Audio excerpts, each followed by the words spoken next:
بسم اللہ الرحمن الرحیم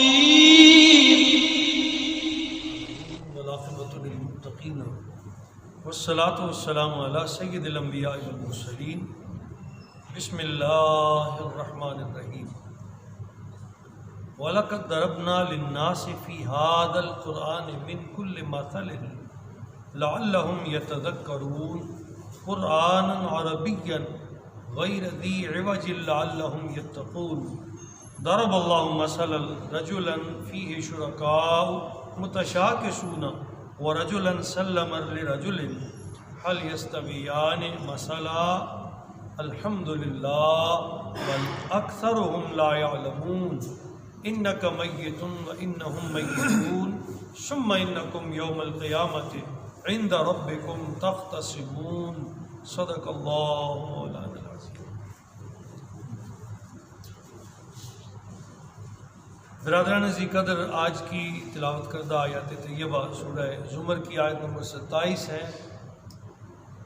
ان تلاوت کردہ آیات طیبہ میں دو مضمون بیان ہوئے ہیں۔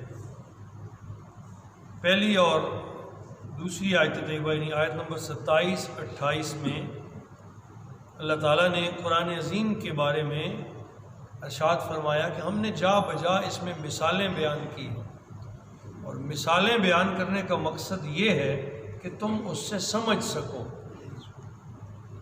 کفار مکہ سرکار دو عالم صلی اللہ علیہ وسلم سے کہا کرتے تھے کہ قرآن عظیم میں تو کہانیاں بیان کی گئی، مختلف لوگوں کے واقعات بیان ہوئے، مثالیں بیان ہوئی،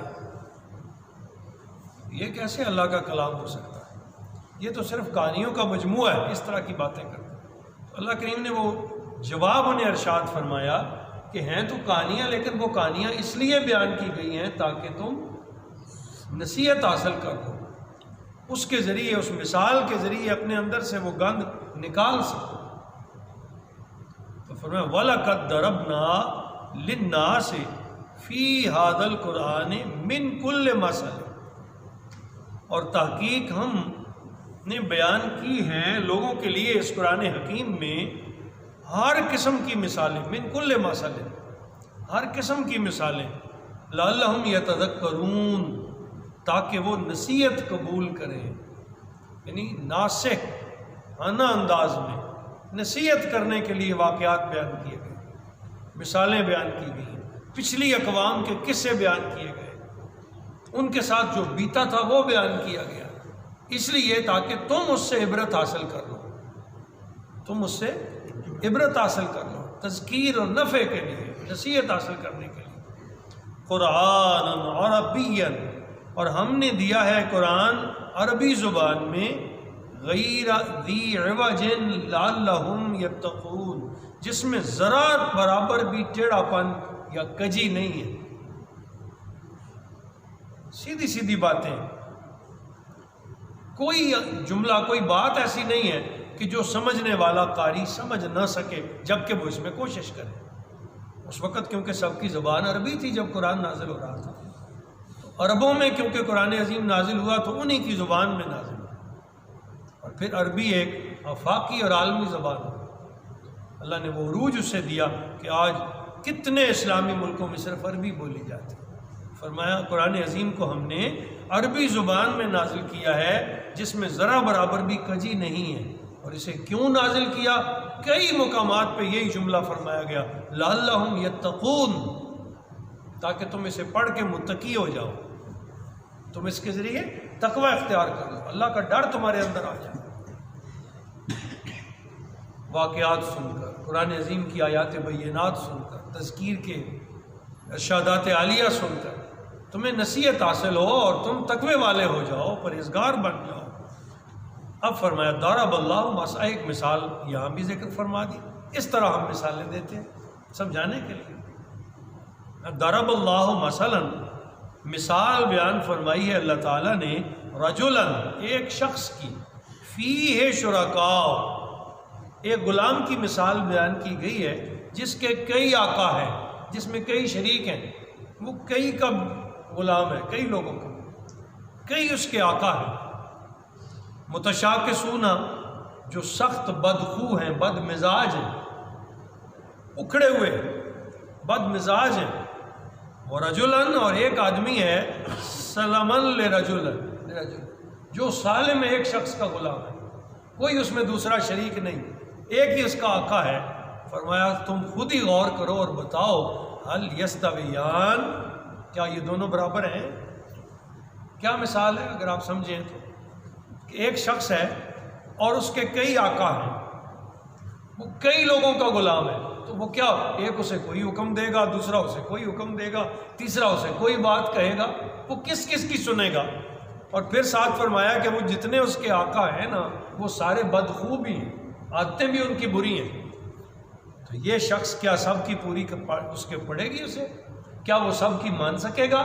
کیا وہ سب یہ چاہیں گے کہ یہ کسی ایک طرف نظر کرے؟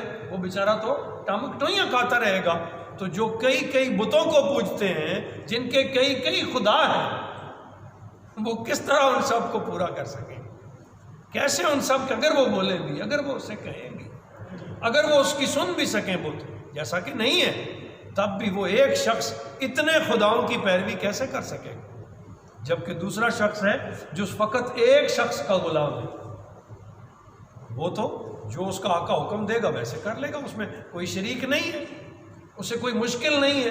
تو فرمایا حال یستویان، مسئلہ کیا یہ ان دونوں کا حال یکساں ہے؟ ایک بیچارہ دھکے کھا رہا ہے، کوئی یہ ادھر سے تھپڑ مارتا ہے، کوئی ادھر سے مارتا ہے، کوئی ادھر سے بات کہتا ہے اس کی پوری نہیں ہوتی، پھر دوسرا کہتا ہے اس کی پوری نہیں ہوتی۔ ایک ہے جو اپنے آقا کا غلام ہے، ایک ہی اس کا آقا ہے، اور وہ اس کی مان کے اس کی اطاعت میں اور فرم و برداری میں اپنی زندگی بسر کر رہا ہے، تو کتنی آسودہ زندگی ہے اس کی۔ الحمدللہ، اب فرمایا سب تعریفیں اللہ کے لیے ہیں، بل اکثرهم لا یعلمون، لیکن اکثر لوگ اس حقیقت کو نہیں جانتے۔ اکثر لوگ اس حقیقت کو، ساری تعریفوں، ساری حمد کے لائق وہ ذات گرامی ہے جو وحدہ لا شریک ہے، جس کا کوئی ثانی نہیں، جس کا کوئی شریک نہیں، لیکن اکثر لوگ اس حقیقت کو نہیں سمجھ سکے۔ اب ایک مسئلہ تو یہ تھا، دوسرا مسئلہ آخری آیات طیبہ جو 14ویں پارے کی آیت اور سورہ زمر کی آیت نمبر 30 اور 31، ارشاد فرمایا انک میت، اے میرے حبیب صلی اللہ تعالی علیہ وسلم، بے شک آپ بھی دنیا سے انتقال فرمانے والے ہیں، وَإِنَّهُمْ مَيِّتُونَ، اور ان سب نے بھی مرنا ہے جو آپ کو نہیں مانتے۔ اب اس آیت طیبہ میں نا ترجمہ کرنے والوں نے بڑی عجیب باتیں، لفظ میت آیا ہے اور لفظ میت سرکار کے لیے استعمال ہوا ہے، اس میں کوئی شک نہیں، لیکن دیکھیں پیر صاحب نے جو ترجمہ کیا وہ ہے آپ اس دنیا سے انتقال فرمانے والے ہیں۔ موت انتقال کا نام ہے۔ انتقال کا معنی کیا ہے؟ ایک مقام سے دوسرے مقام پہ شفٹ ہونا، ایک مقام سے دوسرے پر جانا۔ کہتے نہیں ہے وہ فلاں گھر سے فلاں میں منتقل ہو گیا، کہتے ہیں نا، تو جو منتقل ہوتا ہے وہ ختم تو نہیں ہوتا۔ اس میت کا معنی انتقال ہے، اور سرکار نے فرمایا الموت جسر یوصل الحبیب الی الحبیب، لوگوں موت تو پل ہے، موت تو پل ہے جو دوست کو دوست سے ملا دیتا ہے۔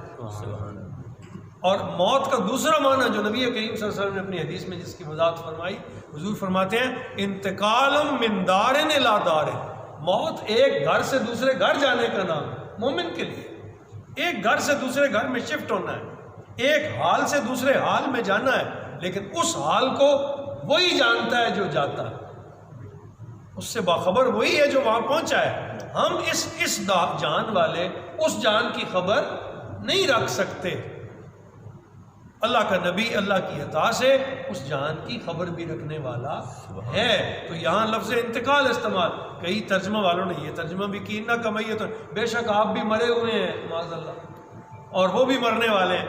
تو لفظ مرنا نبی کریم صلی اللہ علیہ وسلم کے لیے استعمال کرنا یہ ادباً درست نہیں ہے، اگرچہ موت سرکار پر بھی آئی، ہر ایک پر آنی ہے، سارے نبیوں پر آئی، لیکن نبیوں کی موت اور عام شخص کی موت اور پھر ایمانداروں کی موت، اس میں بہت زیادہ فرق ہے۔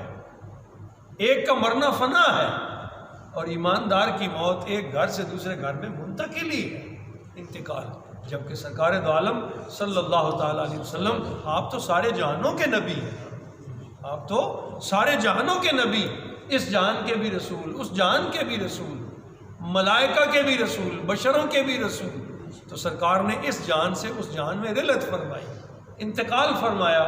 آج بھی آپ اپنے مزار پر انوار میں تشریف فرما ہیں اللہ کی دی ہوئی زندگی کے ساتھ، اور وہ اخروی زندگی ہے، اور وہاں حضور صلی اللہ علیہ وسلم ساری کائنات کا مشاہدہ بھی فرماتے ہیں، مشاہدہ بھی فرماتے ہیں، اور خود اپنے غلاموں کا درود پاک سنتے بھی ہیں جب کوئی حضور کی بارگاہ میں سلام پیش کرتا۔ اِنَّكَ مَيِّتٌ وَإِنَّهُم مَيِّتُونَ کہنے کا مطلب کیا تھا؟ یہاں معنی یہ تھا میرے حبیب یہ نہیں مانتے تو ان کو چھوڑ دو، انہیں چھوڑ دو، نہیں مانتے ان کے حال پہ چھوڑ دو، وقت آئے گا جب انتقال کے بعد آپ بھی اور یہ بھی میرے دربار میں حاضر ہوں گے، وہاں ان کے ساتھ معاملہ کریں گے۔ اگلی آیت میں فرما دیا ثم انکم یوم القیامت، پھر تم سب قیامت کے دن عند ربکم تختصمون، اپنے رب کے حضور بھی آپس میں جھگڑو۔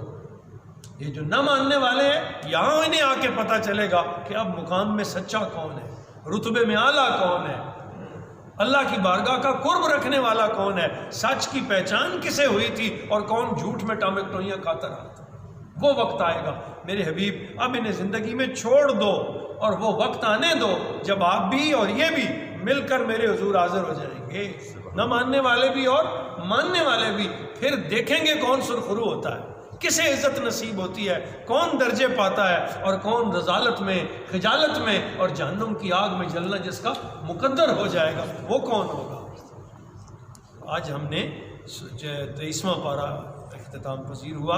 اللہ تعالی ہم سب کو قرآن عظیم سے منسلک رکھے، اس کی آیات بینات کو لذت و کیفیت سے پڑھنے کی توفیق عطا فرمائے، اور جیسے جیسے ہم آگے بڑھ رہے ہیں اللہ تعالیٰ اتنا ہی شوق بڑھا دے تاکہ ہم اللہ کے حضور اس کے کلام کو سمجھ کر حاضر ہو سکیں۔ وما علینا الا البلاغ۔